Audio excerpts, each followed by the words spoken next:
Yeni bölümdən hər kəsi salamlayıram. Bu dəfə də çox maraqlı bir qonağımız və mövzumuz olacaq. Yenə əslində mövzu standart deyil, çünki belə bir sorğu da keçirdik biz yenə. Bir hüquqşünasdan hansı sualların cavabını almaq istəyirsiniz? Və ən əsası qonağımız ChatGPT, müasir texnologiyanın çox yaxındır və iç-içədir. Ona görə də süni zəkanın da ona bir sualı var. Onu da ünvanlayacağım və cavabını da açıqcası maraq edirəm. Qonağımız hüquqşünas Yunis Xəlilov bizimlədir. Yunis bəy, xoş gördük sizi, xoş gəlmisiniz. Xoş gördük, çox təşəkkür edirəm Sənan bəy. Minnətdaram sizə dəvət üçün. Mən təşəkkür edirəm. Düşünürəm ki, çox maraqlı bir söhbət olacaq. Deməli, bir paylaşımınız var. Siz bunu aylar öncə sosial platformaların birində etmişsiniz. Xoşbəxt sonluq uğrunda deyil də, sonsuz xoşbəxtlik uğrunda mübarizə aparmaq lazımdır. Və mən Türkiyədən Hakan bəy salamlayıram, tanınmış hüquqşünaslardan biridir. Dedim ki, bir hüquqşünasa hansı sual ünvanlayardınız? O dedi ki, müasir dövrdə ikiyüzlülük dəyişib, manipulyasiya adı altında insanlar bunu sui-istifadə edirlər. Biz hüquqşünaslar isə bəzən məhkəmədə özümüzün belə inanmadığı hər hansı bir davanı, bir hadisəni, yəni axıra qədər biz onu savunmalıyıq, müdafiə etməliyik ki, bir nəticə alaq. Buradan da belə çıxır. Sizcə hüquqşünaslar professional yalançıdırlarmı? Belə deyək, ilk olaraq mən bu veriliş haqqında bir-iki kəlmə deməklə başlayım ürək sözlərini, sonra sizin suala cavab vereyim Sənan bəy. Deməli, bu veriliş, bu layihə mənim indiyə qədər Naxçıvan televiziyasında belə deyim, gördüyüm ən gözəl layihələrdən biridir. Nəyə görə? Baxın, indi verdiyiniz sual kimi bu verilişdə, bu formatda suallar soldan gəlir.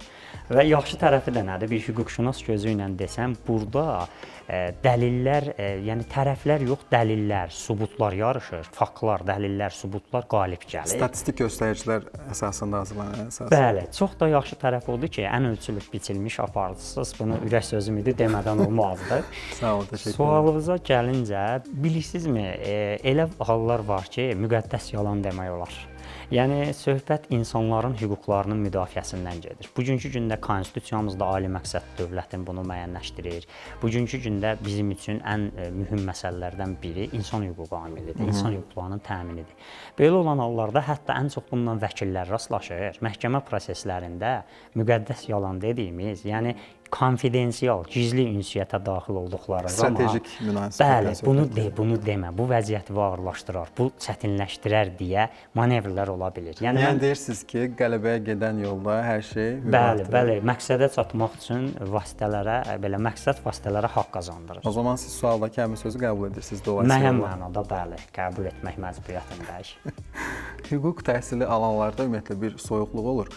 Həm həkimlərdə bilirsiniz, onların duyğusal bağı çox önəmlidir, xəstə-həkim münasibəti və eyni zamanda hüquqşünaslarda da bu duyğusal bağda sanki hüquq təhsilindən sonra bir korlanma mı desək, bir törpülənmə mi desək bu olur. Yəni hüquq təhsili aldıqdan sonra vicdanı susturmaq asanlaşır, yoxsa sadəcə daha yaxşı müdafiə etməyi mi, olunmağı mı öyrənirsiniz?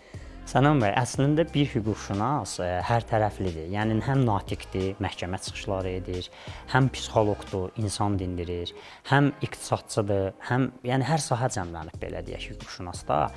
Mən bir haşiyə çıxım. Bizim bir müəllim var idi, adını deməsəm də. Demək biz tələbə olanda praktikaya gedəndə məhkəmə təcrübəsində bəzən emosional hallarla rastlaşırdıq və belə olan hallarda biz biraz narahat olurduq, doluxsunurduq. Bu bizə deyirdi ki, bala, vaxt gələcək, ürəyimiz zaman-zaman daşlaşacaq. Əslində bunu pis mənada demirdi ki, bir hüquqşünas hər şeyə sərt ya da soyuq yanaşmalıdır. Sadəcə hüquqşünas üçün o cür problemlər həyatında o qədər adiləşir ki, o qədər məhkəmə prosesləri, o qədər, yəni bunu normal qarşılayırıq. Yəni birinin faciəsi, məhkəmə prosesi sizin üçün gəlir mənbəyi halına gəlir? Yox, qəti şəkildə belə deməzdim. Nəyə görə? Çünki gəlir mənbəyi, yəni hər bir işdə, yəni bu gün həkim də pul qazanır, yəni müalicə edir.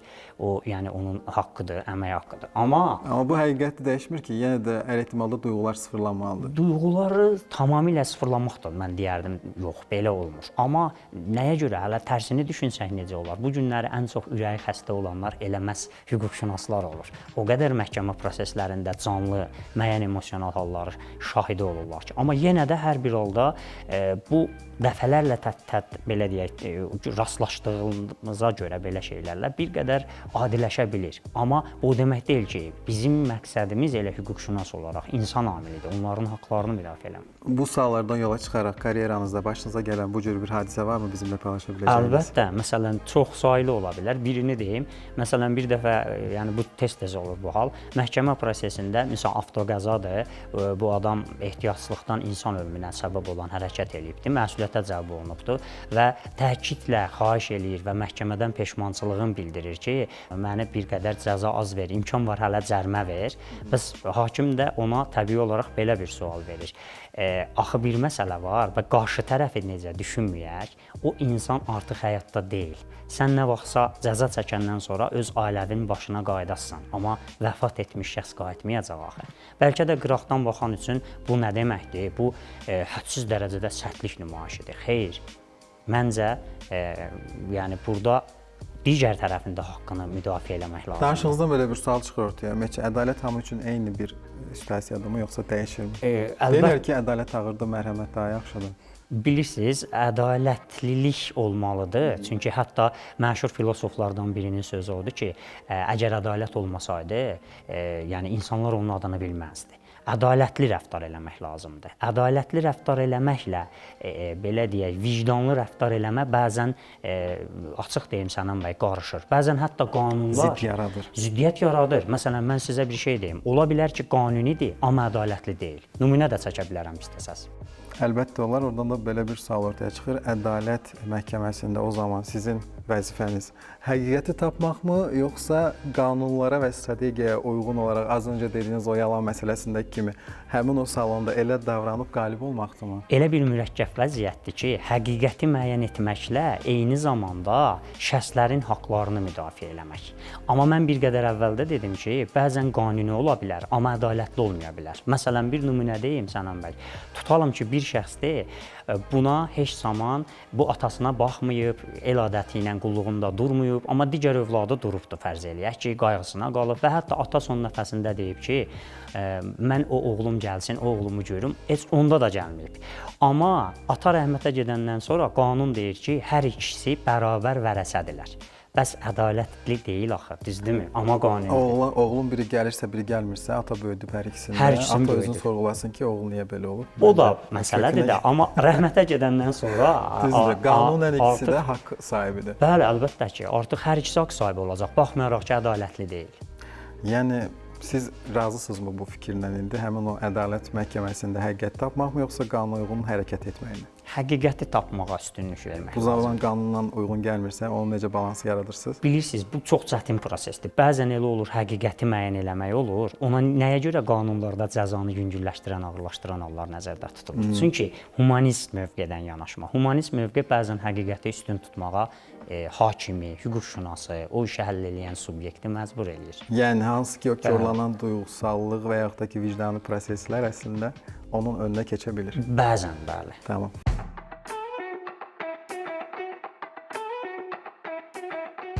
Paylaşımlarınızın birində bu məsələyə toxunmusunuz. Hakim köməkçilərinin hüquqi status problemi.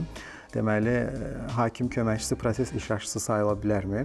Təəssüf hissi ilə qeyd etmişsiniz ki, paylaşımınızda bu vəzifə Azərbaycan Respublikası qanunvericiliyində, xüsusilə də prosessual məcəllələrdə heç bir formada əks olunmayıb. İndi bu hal-hazırda nə yerdədir? Siz bunu cavablandırarsınız. Yəni, bu günə qədər hakim köməkçiləri ilə bağlı məsələnin normativ tənzimlənməsi nəyə görə həyata keçirilməyib və burada bir məsələ çıxır ortaya.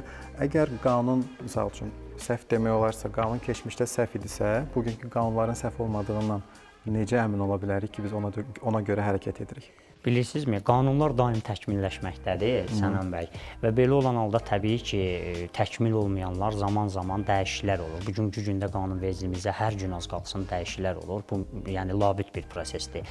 Dəyişikliklərin olması ona görə lazımdır ki, insan prosesi, insan amili elə bir şeydir ki, insan olduğu müddətdə dəyişiklik olmalıdır. Suala gəlincə, o mənim bir vaxt, yəni bu yaxınlarda Facebook paylaşım olmuşdu. Hətta mən onu bir çoxlu şərhlər gəlib bu arada həmin. Bəli, hətta onu bir saytlardan biri onu elə bir məqalə formatında da dərc elədi.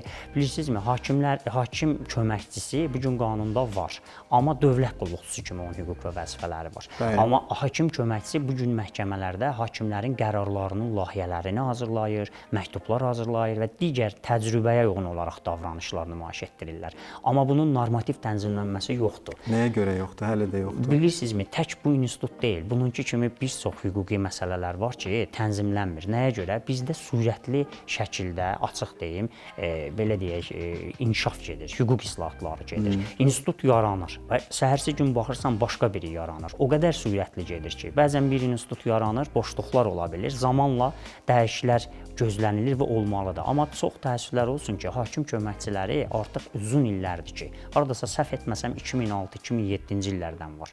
Amma bugünkü gündə onlar, məsələn, məhkəmə iclas katibləri necə ki, cinayət prosesində, mülki prosesdə, qanunvericilikdə proses iştirakçısıdır. Yəni, hətta xarici ölkələrin qanunvericiliyidir. Amma bizdə bugünkü gün onun statusu tənzimlənmir. Sanki adı var, özü yox. Düzdür, dövlət qulluqçusu kimi hüquq və vəzifələri var.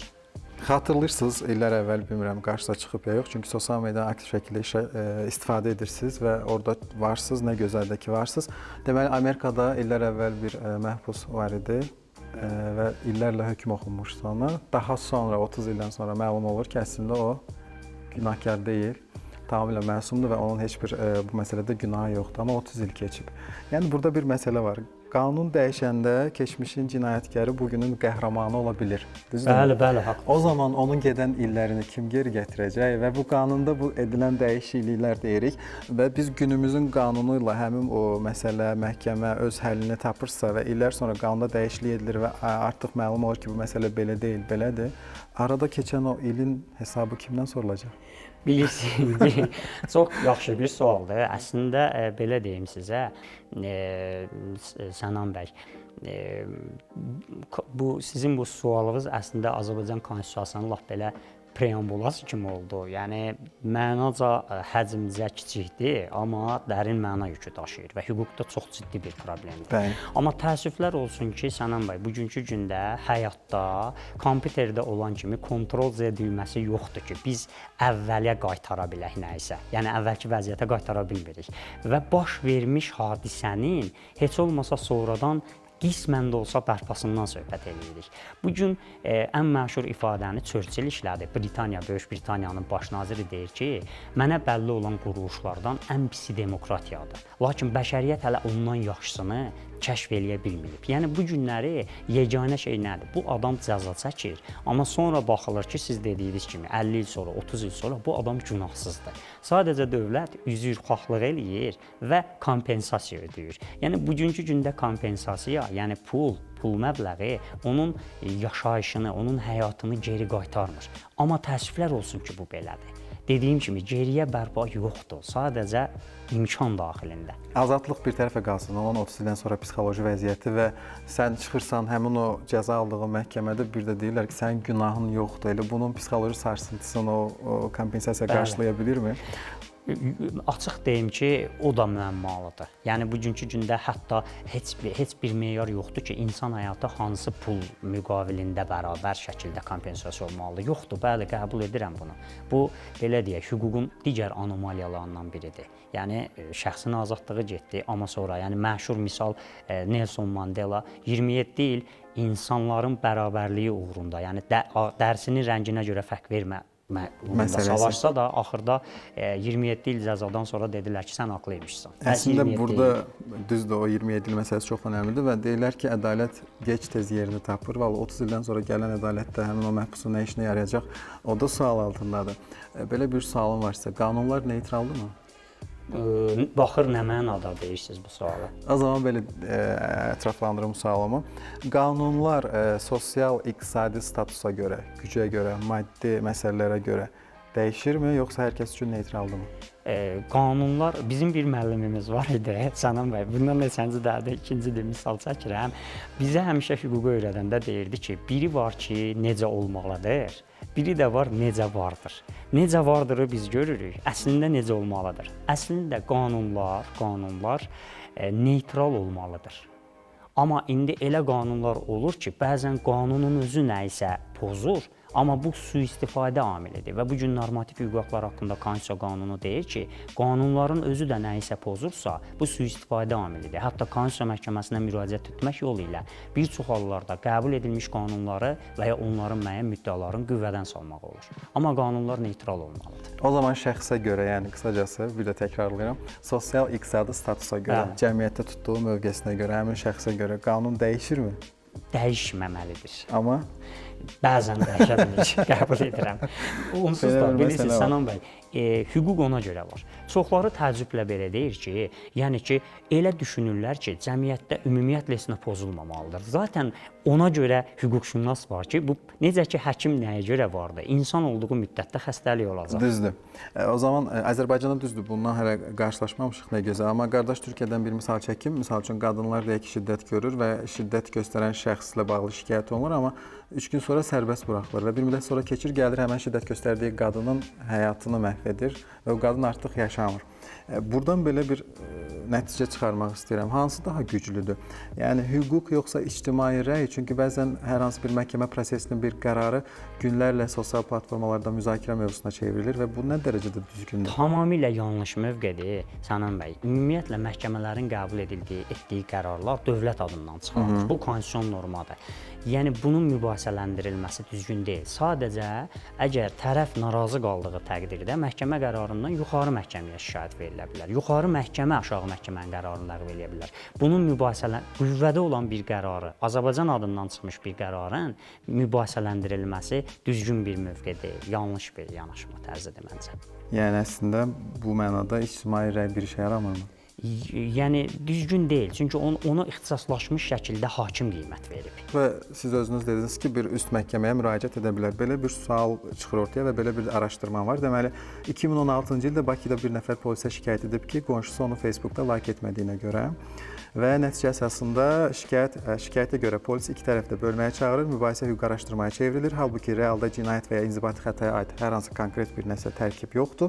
Sadəcə Facebook like məsələsi rəsmi protokola düşür və ironik tərəfi budur ki, hüquqi sistemi insan hüquqları kimi ciddi sahələri qorumaq əvəzinə sosial media bəyənməmək üstündə rəsmi araşdırmaya resurs sərf edilir və ciddi hüquq pozuntuları çox zaman diqqətdən yayınır, amma like məsələsi anında cavabını alır. Yəni siz deyirsiniz ki, bir üst məhkəməyə müraciət edin. Bəzən elə məhkəmələr olur ki, biz onun cavabını həmən almaq yerinə aylar, illər çəkir, uzanır. Yəni bir Facebookun like məsələsi bu qədər gündəmdə olmağı və tez zamanda nəticə almağı görürsə, niyə bizim hər hansı ciddi bir məsələmiz məhkəmədə uzun müddət vaxt çəkir, biz nəticə ala bilmirik? Bilirsinizmi, qısa müddətdə olsaydı, indi siz müraciət eləyəcəydiniz ki, mən 100% əminəm ki, nəyə görə belə qısa araşdırma etdiniz, obyektiv qiymətləndirmək üçün bütün detalları araşdırmaq tələb edilmirdimi? Bu gün qanunlarda o cür uzun müddətlərin nəzərdə tutulma tələbi işi hərtərəfli araşdırma zərurətindən qaynaqlanır. Yəni biraz da həmin məsələnin özündən məhsuldur. Əlbəttə, baxın, siz dediyiniz məsələ vardır. Bir də ki, müraciətlər əgər absurd məsələlərlə bağlı olursa, Sənan bəy, bu məhkəmələrin yox, vətəndaşların hüquq düşüncəsinin hansı həddə olmasının göstəricisidir.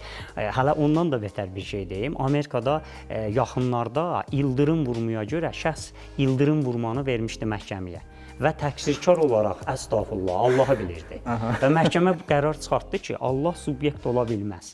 Yəni düşünün. Yəni bu məhkəmənin günahı deyil, insanın qaldırdığı iddia ilə bağlı onun hüquq düşüncəsinin hansı həddə olduğunu göstərir. O zaman belə deyim, Azərbaycan səhnəsi çox məncə müqəddəsdir, ora hər insan çıxmamalıdır, amma biz görürük, sadəcə məşhurluğu və yaxud da ki, bir mahnısı populyar olub, ümumiyyətcə gündəmdə qalan bir neçə şəxs var ki, o şəxslərin hər hansı bir arasındakı qalmaqal yaşadığı digər həmkarlı olan proseslər məhkəməni məşğul edir. Yəni məhkəmə ciddi bir orqandır və oradakı proseslər də yetər qədər məsuliyyət daşıdığına görə bu kimi proseslər, sosial media və kiber təhlükəsizlik məsələləri var. Daha tez cavab almamız gərəkən məsələlər qala-qala. Niyə bunlarla məşğul olursunuz? Bəli, əlbəttə ki, bilirsiniz, bu nəyə görə həmişə olacaq? O Bernard Shaw'un məşhur bir sözü var ki, tarixdən insanların çıxartdığı yeganə dərs, tarixdən heç bir dərs çıxartmamalıdır. Yəni gözlərinin qarşısında o cür nə qədər iddialar qaldırılsa da, absurdluğu görünsə də, bilinsə də, insanlar yenə də belə iddialar qaldırırlar. Belə gülünc məsələlər ilə məhkəmələri, yəni onsuz da iş yükü çox olan məhkəmələri bir də lüzumsuz yerə yükləməyə çalışırlar. Bu düzgün mövqedir. Əslində çox düz vurğuladınız.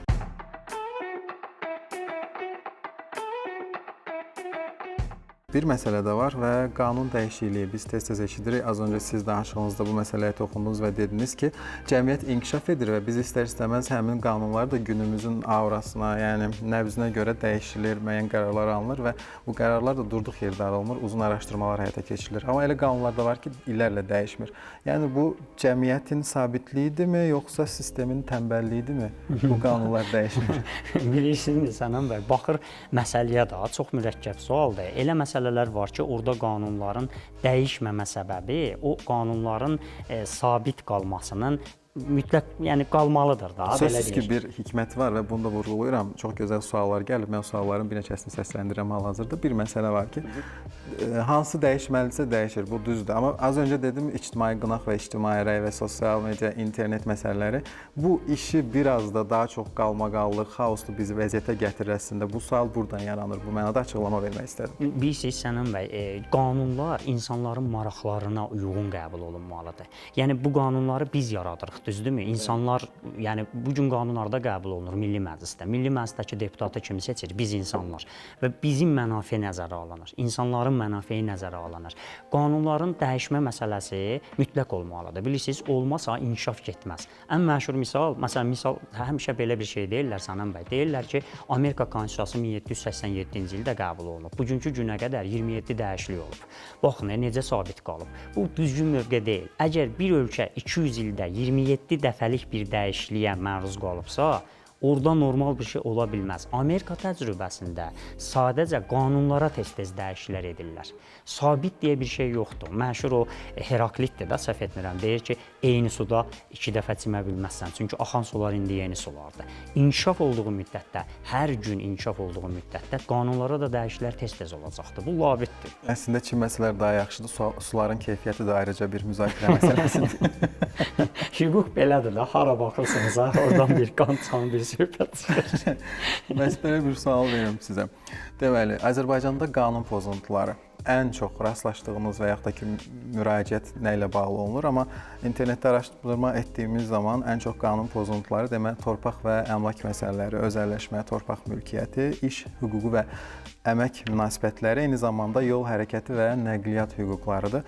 Bu başqa məsələ, bu haqda danışacağıq. Ümumiyyətlə sizə müraciətlərdə ən çox rastlaşdığınız hal nələrdir? Əslinə desəm ki, elə bil sanki mənim də vermək istədiyim cavablardır. Yol hərəkəti pozuntuları daha çoxdur. Yəni çünki dinamik bir şeydir. Sürət həddini pozma, nə deyək ki, qoruyucu kəmər taxma və s. bu hallar çox olur.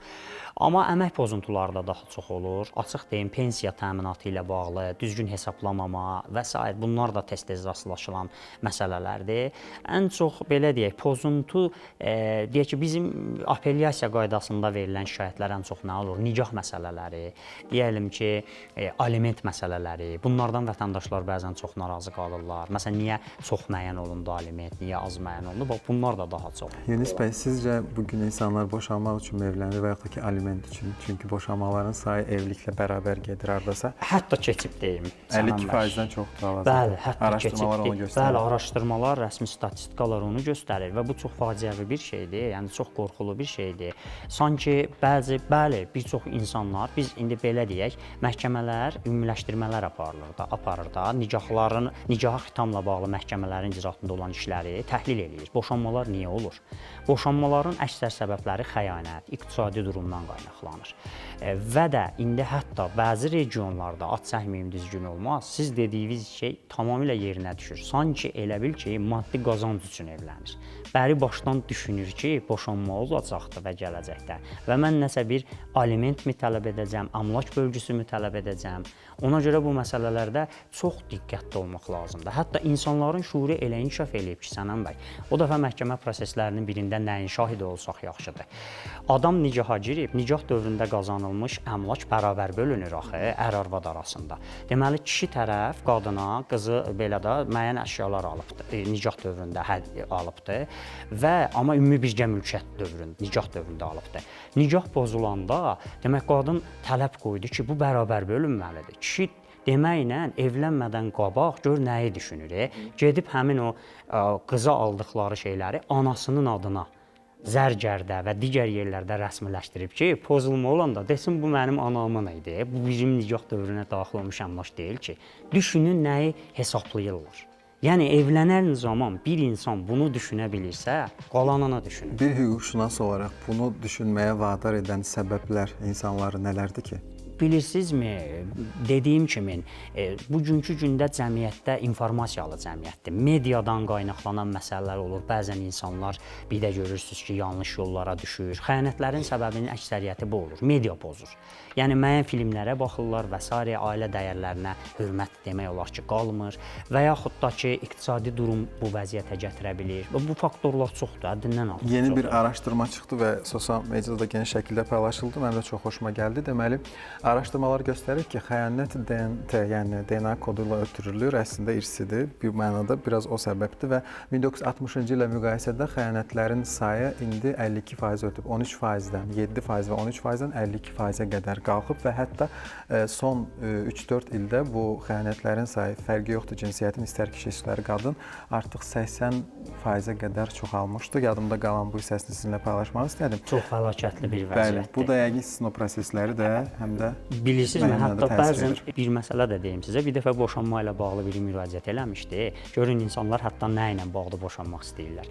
Deyir ki, bəs mən boşanmaq istəyirəm. Nəyə görə? İndi düzdür, səbəblər məhkəmə üçün önəmli deyil, heç bir. Deyir ki, biz deyir əhd eləmişdik ki, düşünün. Biz əhd eləmişdik ki, ilk uşağımız dünyaya gələndə rəsmən nigahı xitam verək. Bu oyuncaq deyil ki, bu nigahdır. Yəni səbəbə bax. Bəzi dəyərlər dəyişir, məncə dəyişmədən sabit qalsa daha yaxşıdır. Bəli. Bir məsələ məni maraqlandırır. Biz Azərbaycanda qanun pozuntuları ən çox olan sahələri dedik və bir nüans mənim üçün çox diqqət çəkir. Bu, bilirsiniz, bəzən sosial mediada biz görürük ki, internetdə videolar düşür və viral olur, çoxlu şərhlər gəlir. Düzdür, eşq olsun Azərbaycan polisinə, işini layiqincə görən, hər bir güc strukturunda çalışan bizim dəyərli insanlar, əməkdaşlar var ki, onların əmək və zəhməti dəyərlidir və mübahisəyə açıq deyil. Amma bəzən bir sürücünün polisimizdən daha yaxşı qanunu bilməsi və ona sanki bir dərs keçməsi kimi onu izah etməsi, video çəkib paylaşması nə dərəcədə düzgündür? Yəni bizim güc strukturunda çalışan hər kəs qanunlarını, hüquqlarını və o prosesləri daha yaxşı bilməli deyilmi ki, bir sürücü gəlsin o desin? Burada məqsəd sürücü deyəndə nə mənada? Çünki polis onu saxlayırsa, deməli artıq bunun hüquqi bir səbəbi və əsası olmalıdır. Niyə sürücü bunu izah etmək məcburiyyətində qalsın? Axı bir məsələ də vardı, Sənan bəy. Bilirsiniz, bizim bu gün cəmiyyətdə insanlarda çox təəssüflər olsun ki, bir qrupunda yanlış bir istiqamətlənmə gedir. Hər bir şeyi ictimailəşdirə bilərəm fikri formalaşır. Bu düzgün deyil. Yəni sən polis orqanının əməkdaşından narazısansa, aidiyyəti üzrə şikayət ver. Yəni bunun ictimailəşdirilməsi o problemin həlli demək deyil axı, Sənan bəy. Yəni bu həm də bizim polisi, məhkəməni, hakimi, yəni axı onu gözdən salmaq, onu ləkə gətirmək, bu hər peşə üçün belədir. Həkimlərdə də görürsən ki, publikləşdirir, ictimailəşdirir. Amma araşdırma gedəndə görürsən ki, heç elə deyil. İnanın çox zaman elə olur. Bəzən şirdildiyi ki, yəni çox şirdilir. Heç olduğu kimi deyil. Bəzən bir də baxırsan ki, orada bir paylaşım getdi ki, hakim özü barəsində işə qərar verdi. Hakim özü barəsindəki işə qərar vermir, onu vətəndaş bilmir axı. Məsələn, hakim o zaman özü ilə bağlı işə baxa bilər ki, tutaq ki, özü-özünə etiraz etsin. Düzdürmü? Məsələn deyək ki, deyirəm.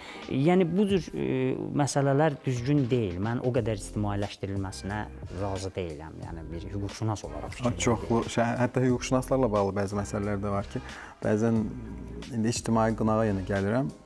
İnsanlar tərəfindən xoş qarşılanmayan və həddən artıq fikir bildirilən bir mövzuda sizin müdafiə etdiyiniz hər hansı bir şəxs və yaxud ki, hadisə ilə bağlı çoxlu şərhlər gəlir, amma hüquqşünas oradan qalib olaraq çıxır. Düzdürmü? Bəli.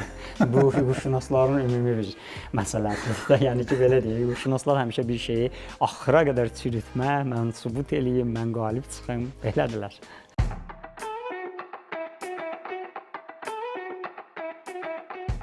Əgər bizim hüquqlarımız, qanunlarımız kifayət qədər yetərli, güclü, mən buna inanıram, bu başqa məsələ.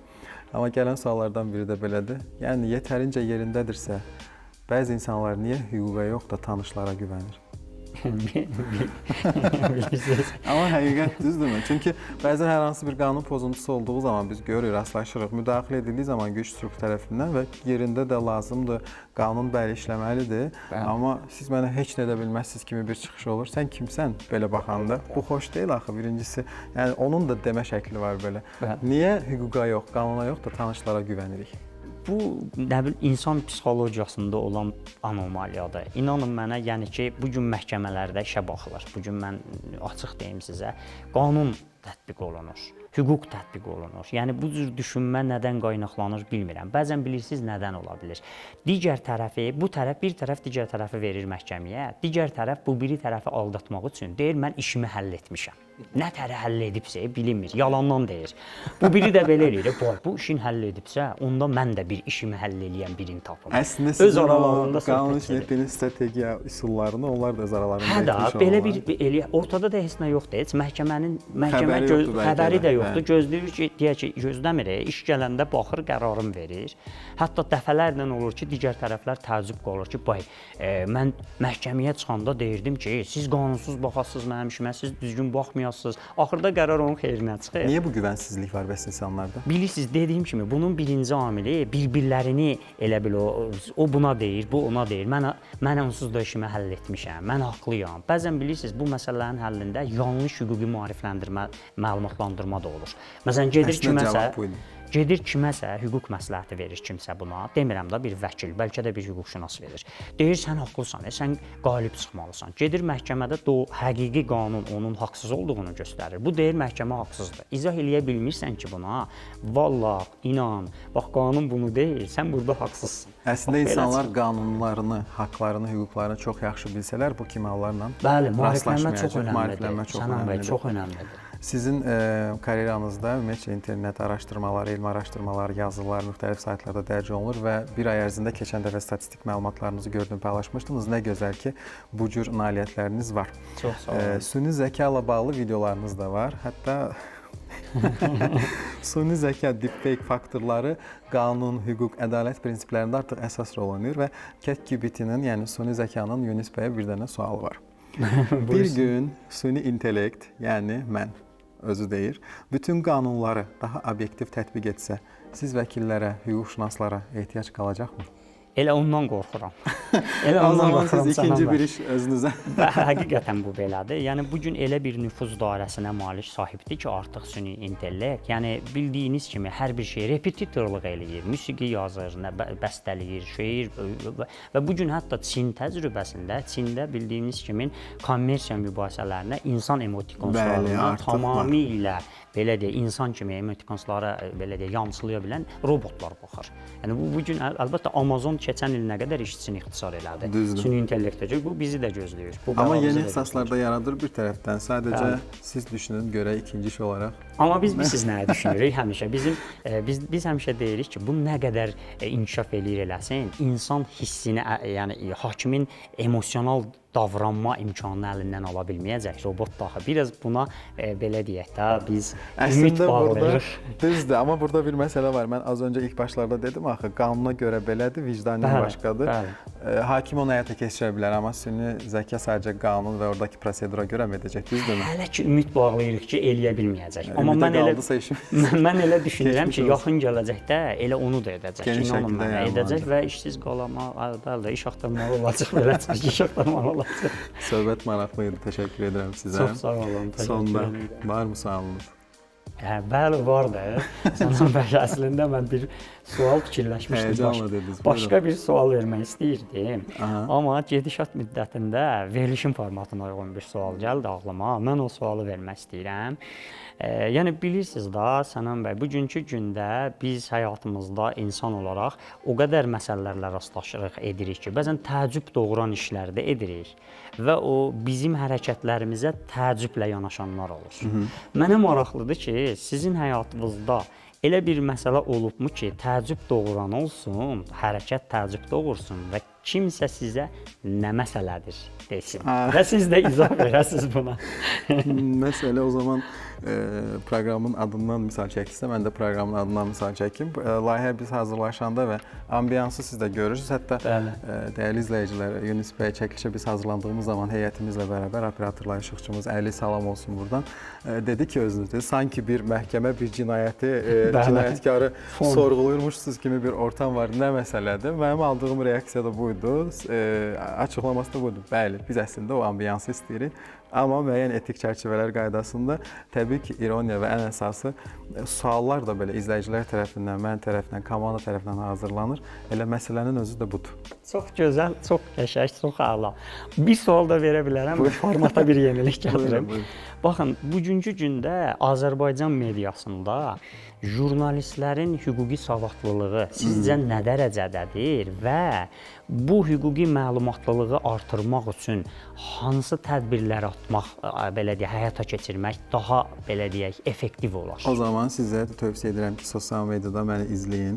Çünki Medianın İnkişafı Agentliyindən keçən həftə Naxçıvanda jurnalistlərin hüquqi cəhətdən məhz məlumatlandırılması üçün təlim keçirilir. Mütəmadi olaraq bu təlimlər həyata keçirilir. Azərbaycanda və digər kanallarda ümumiyyətlə jurnalistlərə necədir bilmirəm, amma NTV adından mən bir burada çalışan jurnalist olaraq bunu deyə bilərəm ki, mütəmadi olaraq təlimlərdəyik, mütəmadi olaraq maarifləndirmə işləri həyata keçirilir. Nəticəsi də göz qabağımızda. Çox sevinirəm həqiqətən. Bir daha təşəkkür Ümid edirəm ki, cavabdan razı qaldım. Çox həddindən artıq. Çox maraqlı oldu, əla oldu. Mənim üçün də təşəkkür edirəm sana. Mən təşəkkür Sizə edirəm. uğurlar diləyirəm növbəti layihələrdə, növbəti mövzularda. Təşəkkürlər, çox sağ olun. olun. Bu bölümdən bu qədər deyirik və yenidən görüşənə qədər özünüzə yaxşı baxın.